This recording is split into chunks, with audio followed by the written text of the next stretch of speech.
Good morning વિદ્યાર્થીઓ, આપણે ગયા લેક્ચરમાં પાઠ નંબર 3 પૂર્ણ કર્યો હતો. હવે આપણે પાઠ નંબર 10ની શરૂઆત કરીએ છીએ. હવે આજે 10મો પાઠ છે, ભારત કૃષિ. બરાબર છે.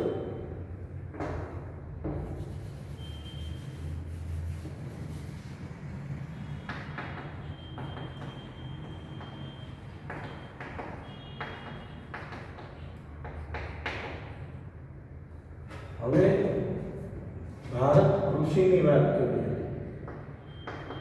તો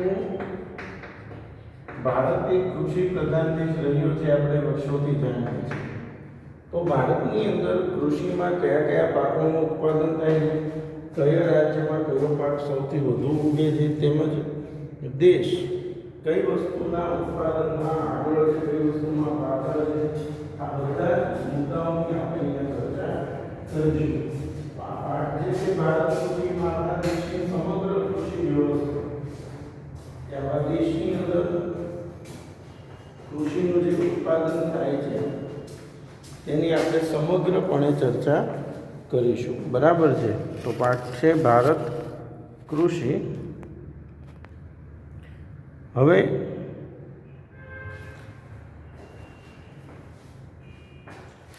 તો પ્રાચીન કાળથી જોવા જઈએ તો ભારત છે એ કૃષિના ઉત્પાદનમાં અગ્રેસર રહ્યું છે. આજનું નહીં પણ પહેલાંના સમયથી જ ભારત એક કૃષિ પ્રધાન દેશ રહ્યો છે અને કૃષિના ઉત્પાદનમાં આગવું સ્થાન ધરાવે છે.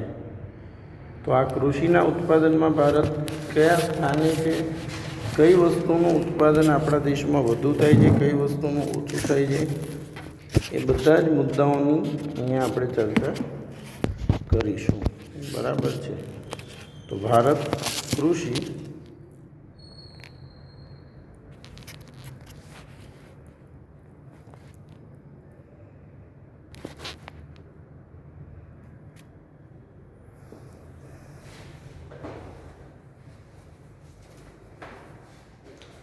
તો પ્રાચીન કાળથી કૃષિ ભારતના મોટાભાગના લોકોની આર્થિક પ્રવૃત્તિ રહી છે. આજે પણ ભારતની અર્થવ્યવસ્થાનો મુખ્ય આધાર કૃષિ. આજે પણ આપણા દેશની જે અર્થતંત્ર છે મોટાભાગે કૃષિ પર આધાર રાખે છે. ખેતી ભારતનું એક મહત્વનું સંસાધન છે. શ્રમ શક્તિના 60% જેટલા લોકો, 60% શ્રમિકો બરાબર છે કૃષિ ક્ષેત્રે જોડાયેલા છે. કે દેશના 60% લોકોને ખેતી છે એ રોજગારી પૂરી પાડે છે.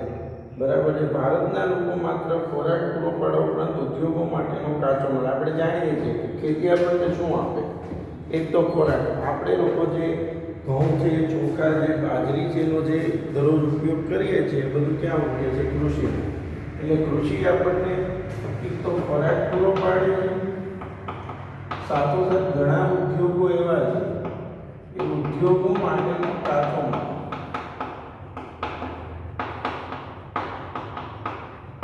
કૃષિ પૂરો પાડે છે.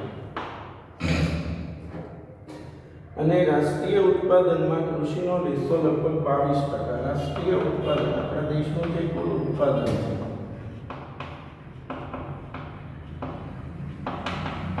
કૃષિનો હિસ્સો 22% જેટલો છે. નિકાસમાં પણ ખેતી પાકો અને ખેત પેદાશનું લગભગ 18%, અને નિકાસોમાં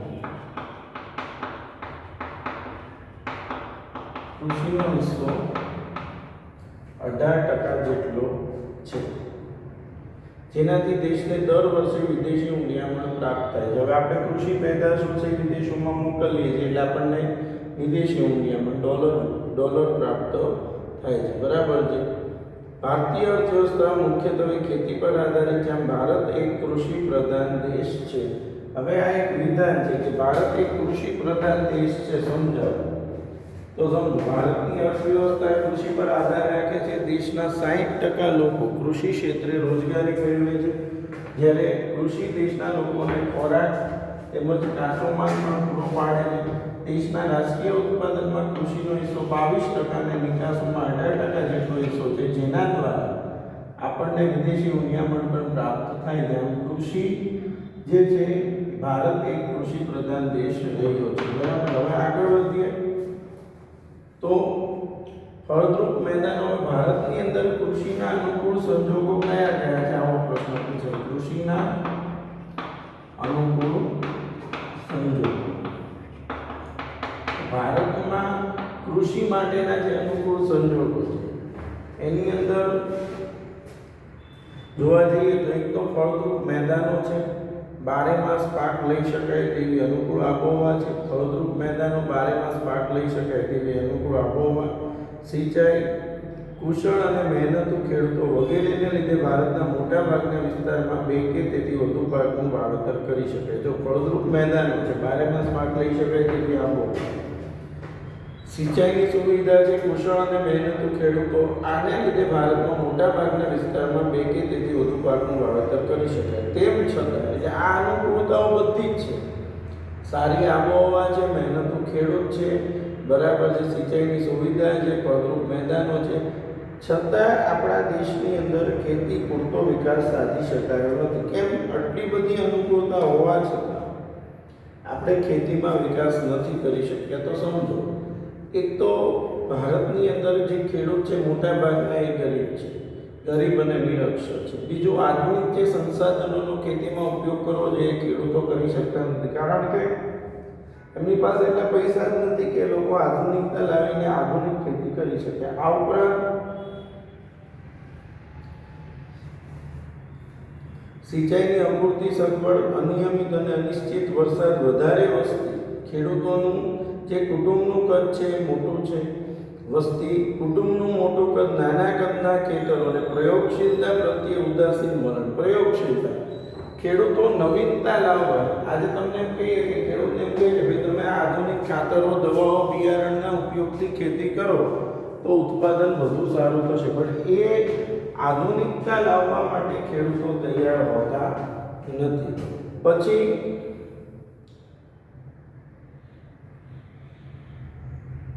રાસાયણિક ખાતરો, બિયારણો, આધુનિક યંત્રોને વૈજ્ઞાનિક કૃષિ પદ્ધતિનો ઓછો ઉપયોગ, શિક્ષિત વર્ગનું ખેતીમાં ન જોડાવું. મોટા ભાગના જે લોકો ભણે છે, ખેડૂતના બાળકો, એ ખેતીમાં જોડાતા નથી.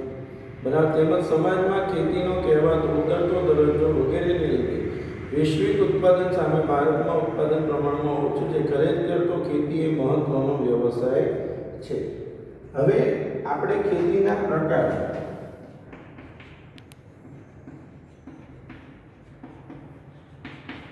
આપણે એટલું ભણીએ. હવે આવે છે ખેતીના પ્રકાર. તો જે ખેડૂત ખેતી કરે છે એ ખેતીના જે પ્રકારો છે એની વાત કરીએ તો પહેલું આત્મનિર્વાહ ખેતી.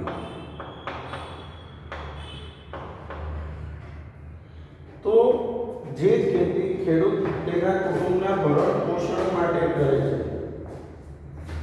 જેનો ઉદ્દેશ પોતાના કુટુંબનું ગુજરાન ચલાવવાનો છે, અને જે ઉત્પાદન થાય છે એ મોટા ભાગનું કુટુંબના ભરણ પોષણમાં વપરાય જાય છે. એટલે કે જે ખેતી ખેડૂતના કુટુંબના ભરણ પોષણ માટે કરવામાં આવે છે અને ઉત્પાદનનો મોટા ભાગનો હિસ્સો એના કુટુંબના ભરણ પોષણમાં વપરાય જાય છે, તેવી ખેતીને આત્મનિર્વાહ ખેતી કહે છે. એટલે આત્મનિર્વાહ ખેતી જે છે, જો આઝાદી પછી આયોજન પંચની અનેક ખેત વિકાસ યોજનાઓ અમલમાં આવવા છતાં પણ ભારતના ખેડૂતની આર્થિક સ્થિતિ આજે પણ પ્રમાણમાં નબળી છે. જે ખેડૂતની આર્થિક સ્થિતિ છે એ પ્રમાણમાં નબળી છે.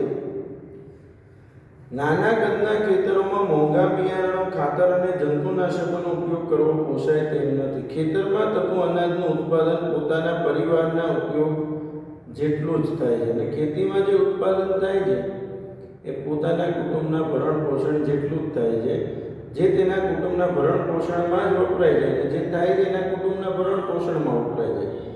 બરાબર છે.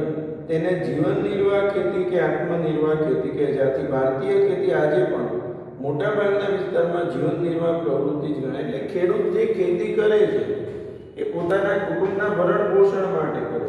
અને જે ઉત્પાદન થાય છે મોટા ભાગનું એના કુટુંબના ભરણ પોષણમાં જ વપરાઈ જાય છે. તો આને કેવી ખેતી કહે છે? આત્મનિર્વાહ ખેતી.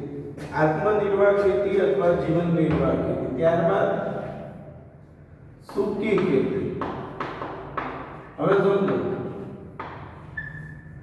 દેશના સૂકા અને અર્ધ સૂકા વિસ્તારો કે જ્યાં વરસાદનું પ્રમાણ ઓછું છે, તો જ્યાં વરસાદ ઓછો પડે છે ત્યાં જે ખેતી કરવામાં આવે છે તેને સૂકી ખેતી કહેવામાં આવે છે. એટલે કે જે વરસાદના અભાવે વરસાદ ઓછો પડતો હોય એ કારણોસર જે ખેતી થાય છે એને શું કહે છે? સૂકી ખેતી. એટલે જ્યાં વરસાદનું પ્રમાણ ઓછું છે એવા સૂકા અને અર્ધ સૂકા વિસ્તારો, પંજાબ, હરિયાણા, રાજસ્થાનનું રણ, ગુજરાતના ઘણા ભાગો કે જે જગ્યાએ વરસાદ ઓછો પડે છે ત્યાં જે ખેતી, કચ્છનું રણ, બરાબર છે, કે ત્યાં જે ખેતી કરવામાં આવે છે તેને સૂકી ખેતી કહે છે. હવે આવી ખેતીની અંદર જે જમીનમાં રહેલો ભેજ છે મહત્વનો ભાગ ભજવે છે. વરસાદ પડે ત્યારે જે ભેજનો સંગ્રહ થાય એના આધારે ખેતી કરવામાં આવે છે. તો જો વરસાદ ઓછો પડે છે, સિંચાઈની અપૂરતી સગવડ છે. જ્યાં વરસાદ ઓછો પડે છે, સિંચાઈની સુવિધા પણ ઓછી છે અને માત્ર વરસાદ પર આધારિત હોય તેવા વિસ્તારોમાં માત્ર જમીનમાં સંગ્રહાયેલા ભેજના આધારે, તો જ્યાં વરસાદ ઓછો પડે છે, સિંચાઈની સુવિધા પણ ઓછી છે અને ત્યાં જમીનમાં સંગ્રહાયેલા ભેજના આધારે એક જ પાક લેવામાં આવે છે તેને સૂકી ખેતી કહે છે. જુવાર, બાજરી અને કઠોળ જેવા પાણીની ઓછી જરૂરિયાતવાળા જુવાર, બાજરી, બરાબર, અને કઠોળ જેવા પાણીની ઓછી જરૂરિયાતવાળા પાકોની ખેતી થાય છે. ગુજરાતના ભાલ પ્રદેશમાં ચોમાસું પૂરું થયા બાદ, ગુજરાતનો ભાલ પ્રદેશ આપણે ધોળકા બાજુ જઈએ એટલે જે આગળ પછી જે ભાલ વિસ્તાર શરૂ થાય ત્યાં ચોમાસું પૂરું થયા બાદ ભેજવાળી જમીનમાં આ રીતે ઘઉં અને ચણાનો પાક લેવામાં આવે છે. ભાલ વિસ્તારમાં શિયાળામાં જઈએ એટલે ઘઉં અને ચણા જેવો પાક લેવામાં આવે છે. ટૂંકમાં સૂકી ખેતી. પછી ભીની ખેતી એટલે આદ્ર ખેતી. આદ્ર ખેતી એટલે એને ભીની ખેતી પણ કહેવાય કે જ્યાં વરસાદ વધુ પડે છે, સિંચાઈની સુવિધાઓ પણ સારી છે, જ્યાં વર્ષમાં 2 થી 3 પાક લેવામાં આવે છે તેને આદ્ર ખેતી કહે છે. ટૂંકમાં જ્યાં વરસાદ ઓછો પડે છે ત્યાં સૂકી ખેતી અને જ્યાં વરસાદ વધુ પડે છે ત્યાં જે ખેતી કરવામાં આવે છે તેને આદ્ર ખેતી કહે છે. કે જ્યાં વરસાદનું પ્રમાણ વધુ છે અને સિંચાઈની સગવડ પણ વધુ છે તેવા વિસ્તારોમાં આદ્ર ખેતી કરવામાં આવે છે. વરસાદ ન પડે કે ઓછો પડે ત્યારે સિંચાઈ દ્વારા વર્ષમાં એક કરતાં વધુ પાક લઈ શકાય, જેમાં ડાંગર, શેરડી, કપાસ, ઘઉં અને શાકભાજી. ડાંગર, શેરડી, કપાસ, ઘઉં અને શાકભાજીની ખેતી કરવામાં આવે છે. પછી સ્થળાંતરિત ખેતી.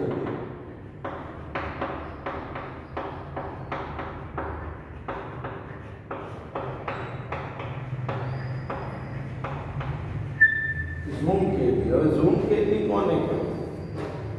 તો આ પ્રકારની ખેતીમાં જંગલો સાફ કરી, વૃક્ષો કાપી કાઢી અને જંગલો સાફ કરી એને બાળી દેવામાં આવે છે.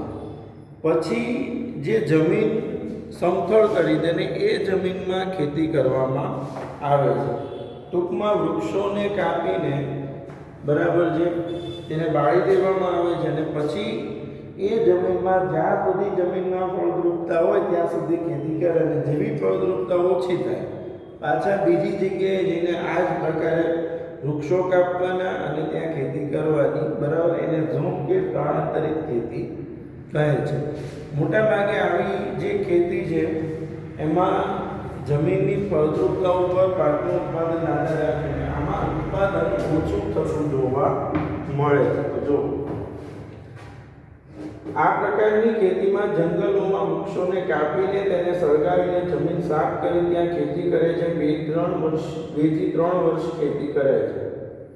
જમીનની ફળદ્રુપતા ઘટતા વિસ્તાર છોડી દઈને બીજી જગ્યાએ આ જ રીતે ખેતી શરૂ કરવામાં આવે તેને ઝૂમ ખેતી પણ કે આ ખેતીમાં ધાન્ય પાક કે શાકભાજી ઉગાડે. આ ખેતીમાં ઉત્પાદન ખૂબ ઓછું થાય છે. પછી બાગાયતી ખેતી. હવે બાગાયતી ખેતી એટલે શું? તો બગીચા ખેતી જેને કહેવાય. તો કે આ પ્રકારની ખેતીમાં તમે જે વસ્તુનું ઉત્પાદન કરવા માંગો છો એના મોટા બગીચાઓ બનાવવામાં આવે અને એ બગીચાઓની અંદર જેમ કે આંબા ફળોની ખેતી થાય છે, ફૂલોની ખેતી થાય છે, અથવા તો એવી ઘણી વસ્તુઓ છે કે જેના મોટા મોટા બગીચા બનાવવામાં આવે. અને શરૂઆતમાં આમાં મૂડીરોકાણ વર્ષો સુધી બહુ વધારે કરવું પડે, કારણ કે આજે તમે ધારો કે આંબાવાડી બનાવો તો તમે આંબાના છોડ રોપશો તો એ તમારે આંબામાં કેરી આવતા 7, 8, 10 વર્ષ નીકળી જાય. તો તમારે 8 વર્ષ સુધી ખર્ચ જ કરવાનો છે, તમને 1 રૂપિયાની આવક થવાની નથી. તો આવી જે ખેતી છે એને બાગાયતી ખેતી કે બગીચા ખેતી કહેવામાં આવે છે. જો બાગાયતી ખેતી એક ખાસ પ્રકારે થતી ખેતી છે. તેમાં રબર, ચા, કોફી, કોકો, નાળિયેર ઉપરાંત રબર, ચા, કોફી, કોકો, નાળિયેર ઉપરાંત સફરજન, કેરી, સંતરા, દ્રાક્ષ, આંબા, લીંબુ, ખારેક વગેરે ફળોની ખૂબ જ માવજત સાથે ખેતી કરાય છે. આ પ્રકારની ખેતીમાં વધુ મૂડીરોકાણની જરૂર કેવી પડે છે? વધારે કુશળતા, તકનીકી જ્ઞાન, યંત્રો, ખાતર, સિંચાઈ, પરીક્ષણ, સંગ્રહણ અને પરિવહનની પર્યાપ્ત સુવિધા હોવી જરૂરી. કારણ કે બરાબર છે, આમાં મૂડીરોકાણ બહુ વધારે જોઈએ, કુશળતા જોઈએ, કારણ કે જે લોકો આ બગીચાની માવજત કરે એમનામાં વિશિષ્ટ આવડતની જરૂર પડે છે. એટલે આ કઈ ખેતીની વાત કરી? બાગાયતી. અને ત્યારબાદ સઘન ખેતી. હવે સઘન ખેતી આજના સમયમાં જ્યાં સિંચાઈની સુવિધા સારી છે, ત્યાં રાસાયણિક ખાતરો, કીટનાશકો અને વિવિધ પ્રક્રિયામાં યંત્રોના વ્યાપક ઉપયોગથી ખેતીમાં યાંત્રિકીકરણ આવી ગયું છે. આ પ્રકારે થતી ખેતીને સઘન ખેતી કહે છે. જ્યાં સિંચાઈની સુવિધા સારી છે, ત્યાં ખાતરો, કીટનાશકો અને વિવિધ પ્રક્રિયામાં યંત્રોના વ્યાપક ઉપયોગથી ખેતીમાં યાંત્રિકીકરણ આવી ગયું છે. આ પ્રકારે થતી ખેતીને સઘન ખેતી કહે છે. અને આ ખેતીમાં રોકડિયા પાકોનું વાવેતર વધારે કરાય છે. હેક્ટર દીઠ ઉત્પાદનમાં ખૂબ જ વધારો થયેલ છે. અને આ પ્રકારે ખેતી હેઠળનો વાવેતર વિસ્તાર સતત વધતો જાય છે. આ ખેતીમાં આર્થિક વર્તનને મહત્વ આપતું હોવાથી તેને વ્યાપારી ખેતી પણ કહેજો. આ જે ખેતી છે એનો મુખ્ય ઉદ્દેશ કમાણીનો, પણ ત્યાં સિંચાઈની સુવિધા સારી છે, ત્યાં રાસાયણિક ખાતરો અને જંતુનાશક દવાઓના ઉપયોગથી જે ખેતી કરવામાં આવે છે આધુનિક ઢબે, બરાબર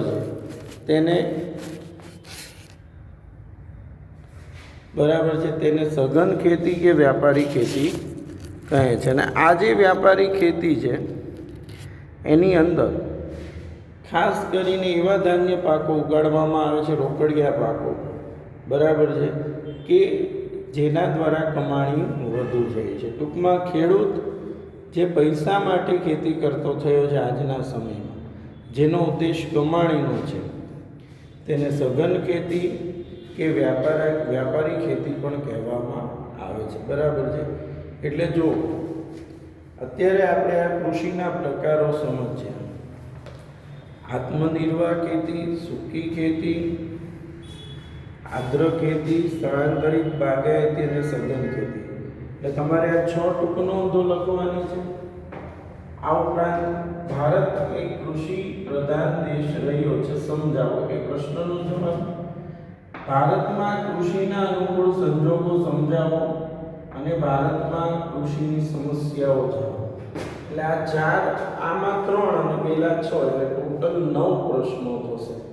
આ 9 પ્રશ્નોના જવાબ તમારે લખીને તૈયાર કરવાના છે, બરાબર છે।